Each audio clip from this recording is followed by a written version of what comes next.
Warning, the following is just my opinion, and even though it's 100% accurate and correct, it's just my opinion. Well, hello there, my name is HW. Thank you so much for watching Tone Jiggy TV, and today we're going to talk about why modeling has peaked. It's not getting any better from here, and I think there's actually a very logical explanation for why it's not going to get any better from here, or why I'm going to make the argument it can't really get any better from here. Let's get into it. Okay. So, first of all, if you know anything about Tone Jiggy TV, you know anything about me and what I do. I make Kemper profiles, I make Helix presets, I make impulse responses, I make digital products for all sorts of devices. There's a bunch of stuff about to be released: Pod Go, Iridium, ACS1, all this stuff, right? And I get a lot of emails from people. I'm in all these guitar groups and I hear about things. So I really am trying to keep a pulse. That's my point. I try to keep a pulse on what people are saying, how a new unit is being perceived in the marketplace, you know. For example, a general opinion that I will echo, and I feel very confident in saying this, a general opinion I will echo is that people will say, even in the Helix community, really love the Helix, but I think the Kemper has some of the best sounds out there, amp sounds.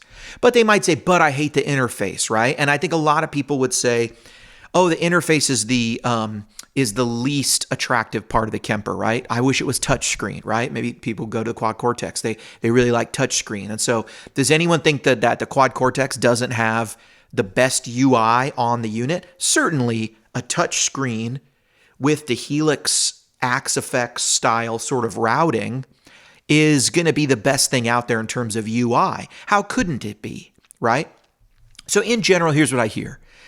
Kemper, man, those amp sounds are incredible. Not everyone loves all the effects. I think the delays and reverbs are great, but maybe the choruses, I wish there was more mods. Choruses could be better. A lot of people don't like the interface. I hear about Helix. It's all in one. It can sound great.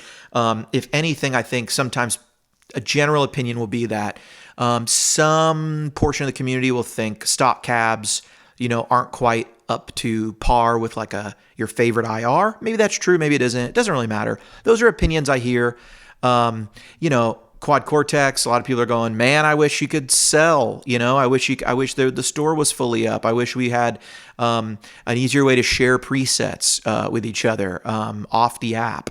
I wish the updates came a little faster, right? Why can't I put my plugins that I got on the computer? These are all things that I keep a pulse, an ear to the street, if you will. And one thing I notice in every community right now is that every community, whether it's Pod Go, HX Stomp, Helix, Kemper, Iridium, Quad Cortex, Axe Effects, every community is experiencing the digital wave of adoption. The digital wave of adoption is a trend that is across the digital board, across the digital ocean. This wave is going on. People are adopting digital solutions at a very high rate. New things are coming out. People are really excited about them. And I see a particular comment repeatedly.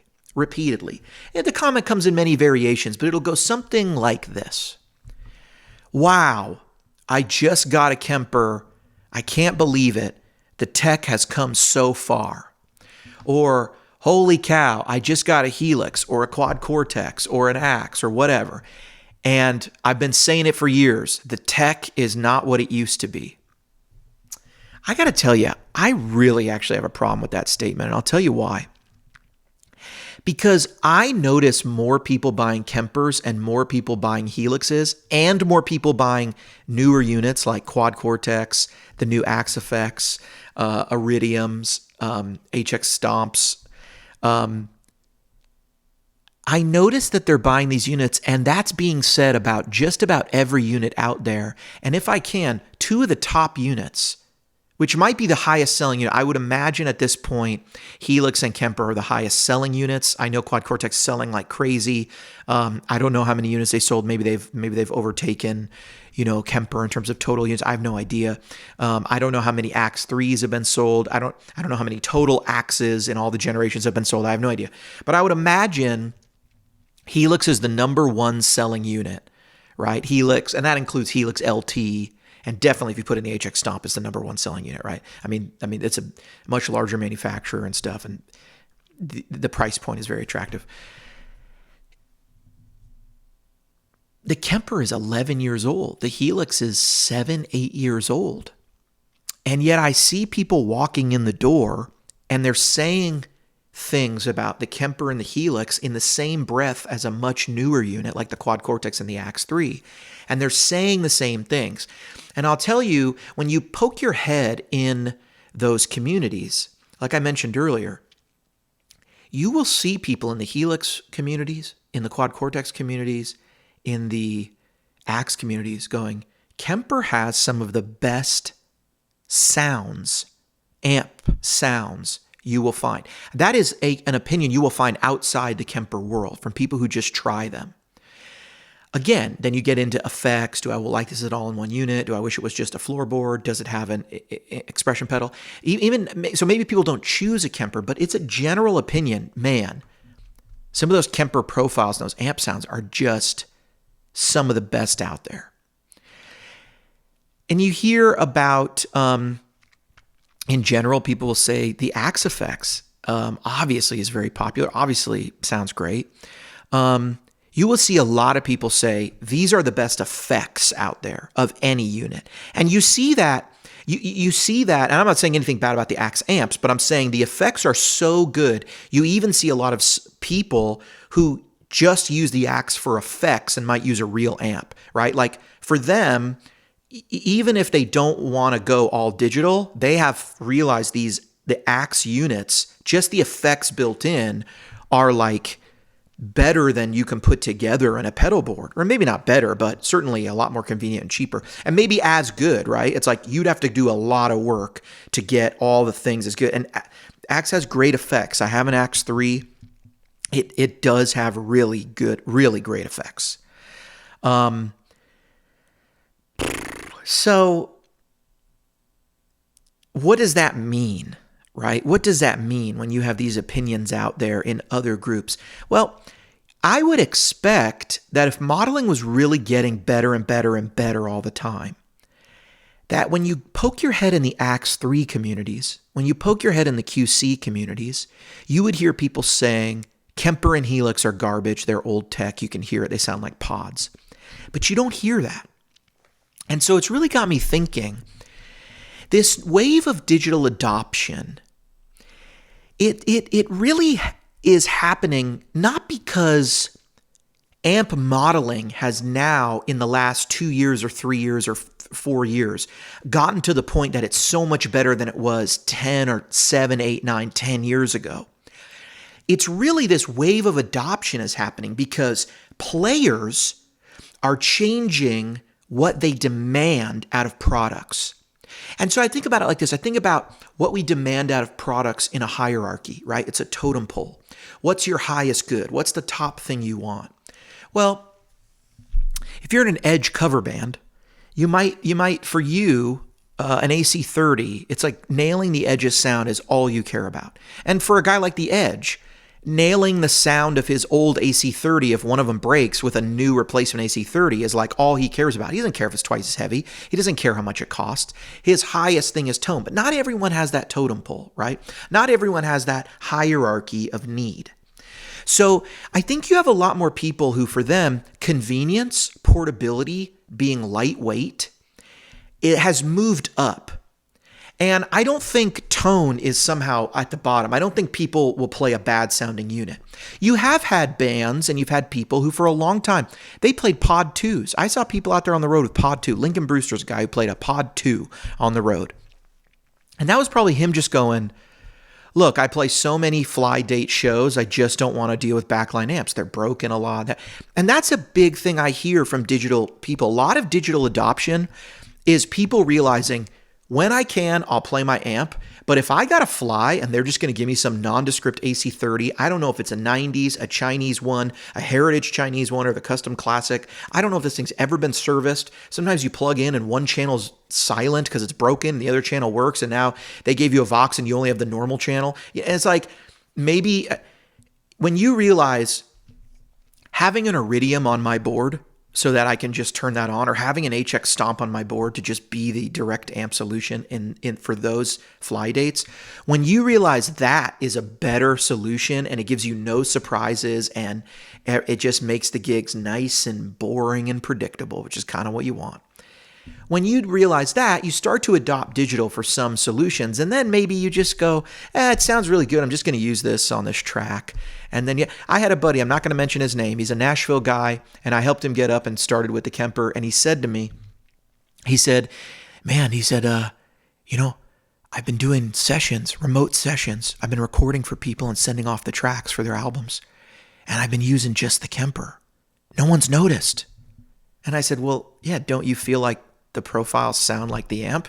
And he's like, yeah.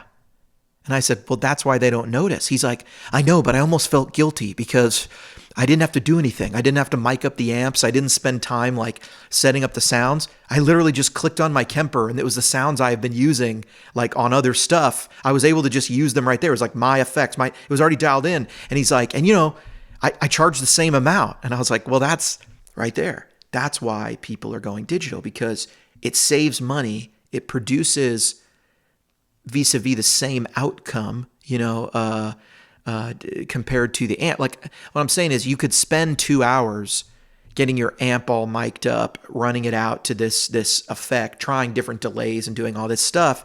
And you might end up with a tone that is different, but not necessarily better than the one you've been playing on Sunday morning or Friday night, or the one you played on this record or that record. You might just be changing tempos and adding a chorus or changing the high end a little bit.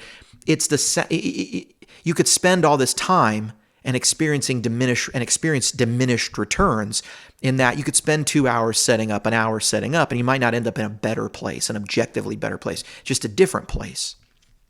And so time is money, right? So a lot of people, a lot of professionals, especially as the music business has changed, as you have to tour for a living, you can really no longer make a living on selling music. Streaming is, it's moved all the money from the songwriters and the musicians over to Apple and Spotify and stuff, and the record companies. It creates a different dynamic economically, right? But back to the main point here. If modeling were actually getting better from 10 years ago, the general opinion should be that the Kemper sounds like shit, the Helix sounds like shit, everything sounds bad, and nothing compares to the Axe 3 and the QC. But I would say this. Yes, the Axe 3 sounds great. Now, a lot of people might say, what are you talking about, HW? The Axe 3 is a way better modeler unit than the Helix, right? That's a fine opinion. What I am saying, though, is when you see users going out and buying Helixes, new people buying a Helix today, which is happening all the time, we, in general, don't have the opinion that it doesn't sound like the amp. And I think that's because we reached this point of diminishing returns when it comes to modeling. I have huge respect for everyone in this industry, for Cliff and his team, for Christoph and the guys at Kemper, for Doug and the guys at QC, and for the whole Line 6 team. I've had an opportunity to meet a number of those guys recently. I see Ben Adrian posting about some new metallurgy cabs that are going to probably make their way into the Helix, and new tech that they've used to make those stock cabs, which is going to improve a unit that's 7 years old. Obviously, Kemper's been supporting units. QC is supporting their unit. Cliff and Axe have been, they've supported those units forever. They've sort of set the standard in support, for older products, significant upgrades. I have respect for all those guys. I really do. I have respect for everyone doing this. But I ask myself, I think if we reached the point that a user, a person enjoying the music, even a person who is a musician, can't listen to a record and pick out a tube amp from a modeler anymore, or a real tape delay from a simulated tape delay, or a deluxe memory man from a timeline, if we've reached that point, it would seem to me, what is the next place to go? Well, it's a place that's going to suffer from diminishing returns, definitely, because do I think there's a feel issue? Sure. I think tube amps still have a feel that isn't quite captured on all technology yet, and definitely there's some units that are better than others. I think the Kemper has the best feel. I think the Helix suffers from being 8 years old and having some of the worst feel. That's just my opinion. I don't think it feels terrible or bad. It feels different. To me, it's the most different. Honestly, you play the Helix for a while and you stop playing other things and you stop noticing it. So, maybe it's a bit like getting a new pair of glasses or a bit like getting a new pair of shoes. At first, you might complain they're a little uncomfortable. And then after that, it's like no complaints about that. And I just move on and it delivers to me great direct tone, whether I'm in the studio, live, or playing in my home or something. So is it a complaint? It seems to me that feel is a complaint of modelers on people who constantly jump back and forth. But the people who adopt modelers, meaning if you just play the Helix, you stop complaining about the feel. If you just play the Kemper, you stop complaining about the feel. I've experienced with the Kemper. The feel of the Kemper, I think, is actually quite addictive. I think the feel is incredible, but it is a little bit unique to the Kemper. There seems to be this mid-range compression that actually is super fun to play, and I feel like it actually makes things more touch sensitive. What I mean by that, you get this sort of compression in the mid-range that really is super useful when you throw it on a humbucker and it just rocks and you've got this like mid-range kind of thing. It's very subtle, but then you throw it on a single coil. I actually feel like a lot of times my Kemper profiles come out more responsive than the actual amps. And some of that is because I'm able to add a little compression to the amp block itself. Again, these are tricks that are in these unit. That unit is 11 years old, and I haven't even seen anyone copy those units. I'll tell you one thing. To the QC, I'd say this. The QC has the best UI, hands down. It has the best UI. You can touch screen on that thing. The QC gives you this flexibility with the EQ and some of the effects that is just perfect. Like, for example, the EQ, I think it's the Studio EQ. You can change shelves to peaks to notches. It's all the flexibility of my DAW, and I can see the curve just like my DAW. It's perfect. I wish the Kemper actually showed the EQ like that. Now, obviously, the screen on the Kemper is not capable of doing that. But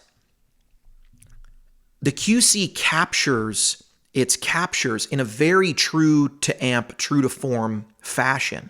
But what I tend to notice about the QC is that I have less tools to edit those captures.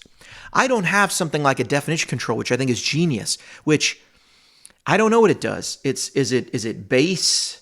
Is it low end? It's low end. I think it's one of those digital controls that seems to do multiple things. It controls low end. It seems to control some of the high end roll off. It seems to just change how defined your sound is, how sort of vintage and woofy or modern and tight and stuff it sounds.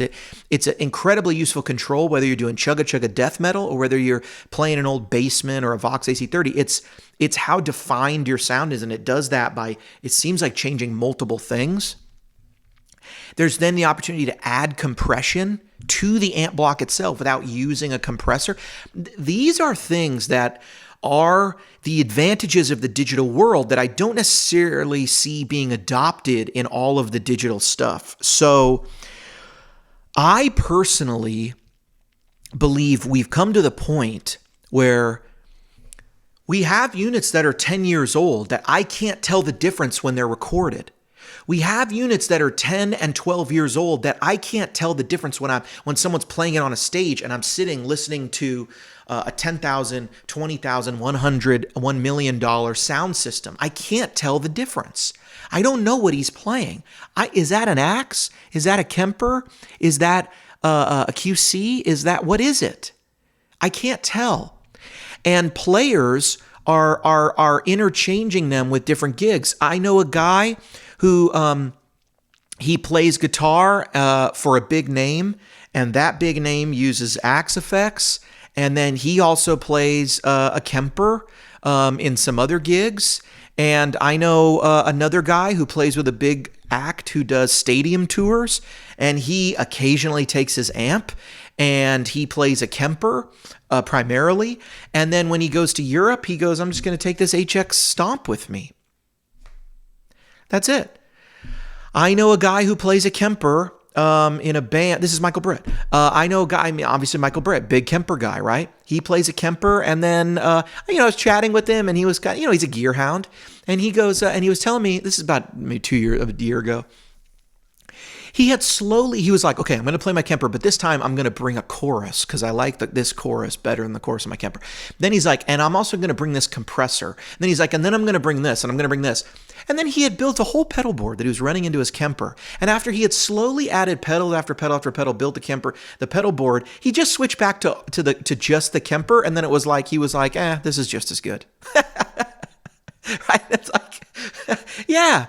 You start going down these rabbit holes, and then you jump back and you go, well, this is, you know what I mean? It's like In-N-Out Burger versus Whataburger. It's a debate. People from Texas say one thing. Californians know the truth. We know that In-N-Out Burger is way better than Whataburger.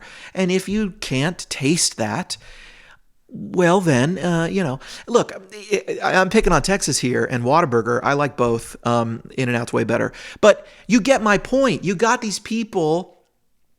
And honestly, there's a local place here that does better burgers than all of them. It's just like a little three chain restaurant near my house. It's called Highway 55, and it's just better. They just make an insanely good burger, and the fries are not so good though. Anyway, it doesn't matter. We've reached this point of diminishing returns, and I don't know if we're going to get any better, because how are we going to define better? If we define better by the UI getting better, sure, we're going to keep getting better. If we define better by, is the form factor going to get more varied? Is QC going to release an even smaller QC? Is Kemper going to release a smaller Kemper? Is Helix 2 going to come out with some sort of tone match tech? Maybe. Is Axe Effects going to start, going to ship more FM9s, and are we going to see more FM3 sized units in the future? Maybe the FM3 or FM9 or whatever will have a touch screen. I don't know. Is the form factor going to get better? Of course it is. Is the tech going to get better? Sure. Are we going to get better effects in all the units? Are the units going to continue to improve? Of course they will continue to improve. Aspects of each unit, which maybe their weak points, are always going to be improving as they compete with each other. But I'm of the opinion right now that you could spend millions and millions and millions of dollars in modeling research and technology, R&D, and doing all this stuff. And at the end of the day, you're still going to get a bunch of people who are going, I can't tell the difference. Because we already met the threshold of the audience can't tell the difference. We're past that point. If someone want to debate with me, have we really reached the point where the audience can't tell the difference between modeling and tube amps? I'd say, I'm not even entertaining that debate. You're flat out wrong. No one notices the difference. Like I said at the beginning, I have friends who are professional guitar players who on tracks, live, whatever, they could bring their amps. They don't. No one ever complains about it. If anything, I'll be honest with you, the amount of people and the amount of calls I get from people who ask me things, they ask me for help with Kempers, with Helixes, with whatever, just digital, my thoughts on and going direct and stuff.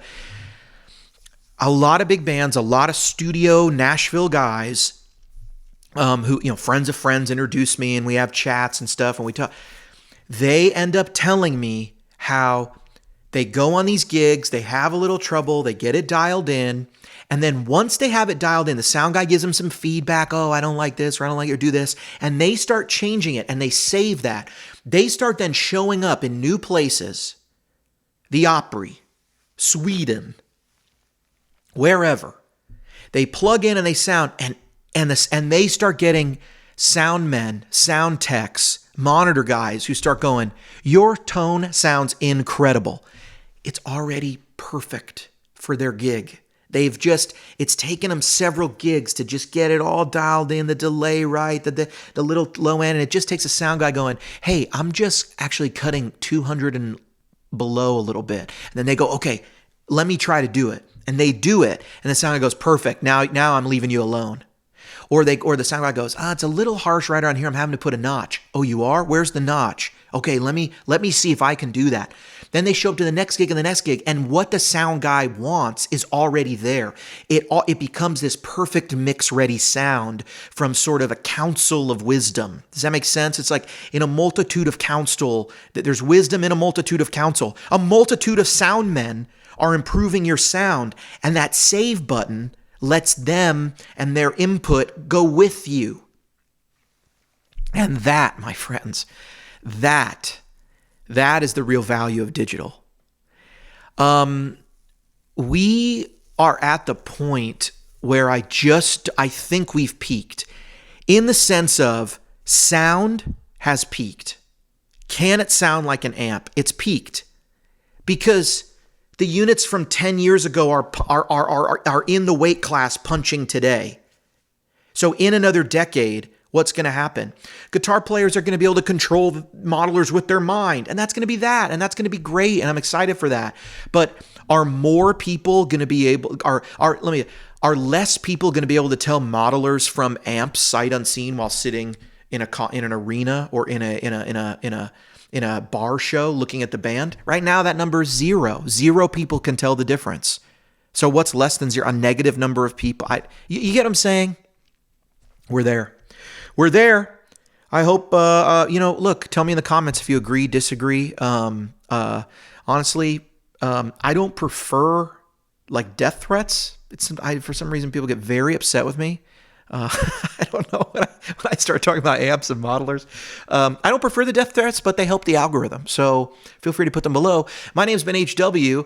Please like, subscribe, and I guess you can turn on notifications. I don't turn on notifications for YouTube. To me, that's just, I want to watch YouTube when I get on YouTube. Thank you for those people who turn on notifications. But I even think just the whole culture of like, subscribe, turn on notifications. How about if you just enjoy it and you want more of it, hit the button that'll give you more of it. You know how to do that. I've been HW. Thanks so much for watching Tone Jiggy TV. HW out.